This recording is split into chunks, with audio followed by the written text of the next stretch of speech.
Hello বন্ধুরা, চলো আজকে বানাই দোকানের মতো মুচমুচে ডালের বড়া। তো প্রথমেই আমি এখানে নিয়ে নিয়েছি ছোলার ডাল। তোমরা এর ছাড়াও ছোলার ডালের মধ্যে মটর ডালও দিতে পারো, কিন্তু আমি এখানে ছোলার ডালই নিয়েছি। আর এটাকে 2 ঘন্টা মতো ভিজিয়ে রেখেছিলাম। তারপরে নিয়ে নিয়েছি কাঁচা লঙ্কা, আদা, লেবু আর ধনেপাতা। তার সাথে ধনেপাতার ডগাগুলোও নিয়ে নিয়েছি। তো চলো এগুলো দিয়েই আমি সসটা বানিয়ে নেব। তো সসের জন্যে এখানে দিয়ে দিয়েছি ছোলার ডালের একটুখানি মিশ্রণ, একটু বিট নুন আর ধনেপাতা আর কাঁচা লঙ্কা মিক্সচার।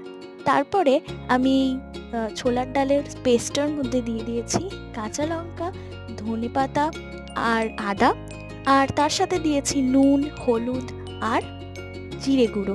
তো চলো এটাকে মিশিয়ে নিই, আর তারপরেই আমি এটাকে গরম তেলের মধ্যে ছেড়ে ভেজে নিই। আর এর সাথে সসটাও আমরা বানিয়ে নেব।